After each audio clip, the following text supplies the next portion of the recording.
Have you seen this?" DC Scott Andrews entered the desolate murder room. Someone, probably Rory, had stuck a handmade sign reading Marie Celeste over the top of the door. He showed Sian the latest edition of the local newspaper that named the victims of the shooting. "I wondered why the phones had been busy," she said, scanning the article.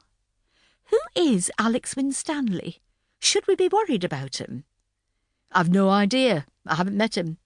He's new, so it sounds like he's trying to make a name for himself." "Could be dangerous. Did you get anywhere with the door-to-door statements?" "I did." For the past hour, Scott had been through every statement given by the neighbours of the Craven and Hardaker family. The Cravens are a quiet family. They like to keep themselves to themselves, apparently. A couple of the neighbours have said how polite and well-behaved the kids are. Most of them tend to talk more about Martin Craven than they do Lois. He's always with the children, taking them out, driving them wherever they want to go.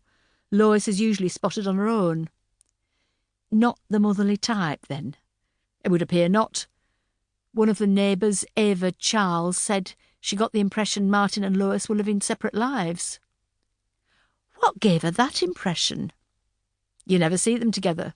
Lois goes to work, goes out with her mates, and comes home at any time. Martin has a routine and deals with the kids. She says you could set your watch by him. I wonder if Martin knew about Lois's affair with Kevin Hardaker then. It's possible. Rory has just been speaking to Jack Craven. According to him, Lois has had affairs in the past. Either Martin knew about Kevin and the others and just let her get on with it, or he finally snapped. Exactly. Something to think about. I'll let Matilda know, see where she wants to go with this. What about the Hardakers? This is more interesting. According to the woman who lives 2 doors down, he looked in his notebook, a Mrs. Monica Bryce Owens, Alice has a brother and sister. The sister is all right, but the brother comes round at all hours of the day and night. He's often drunk and shouting. She says he's been in prison a few times. I've looked him up, and Lucas Branning has been in the nick 3 times, twice for burglary and once for car theft and drink driving. Any history of violence?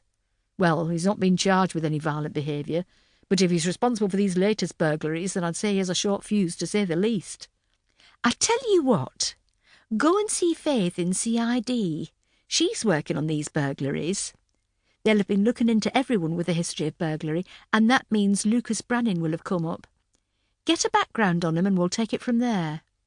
Will do. As he was leaving the room, Sian called out, Good work, Scott, well done. That brightened up his young face. He smiled, and there was a spring in his step as he left the room. DC Faith Easter had once been a part of the murder investigation team. She was brought in by acting DCI Ben Hales, who was filling in while Matilda was away.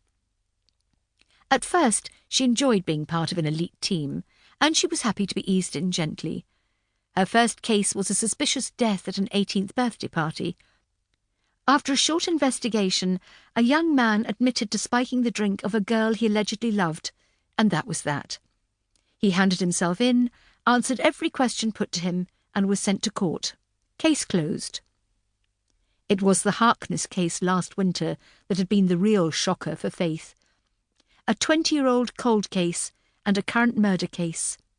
Tensions in the office on Matilda's return, and the acting DCI changing personality overnight. He had been a mild-mannered, hard-working boss, until Matilda came back. He was dedicated, commanded respect, and he'd received it, especially from Faith. But the threat of Matilda retaking her position as the head of the murder room had turned him into a tyrant and a bully. Faith made errors during the investigation and had questioned her position in the team. She didn't make any rash decisions and made sure she pulled her weight until the case was solved.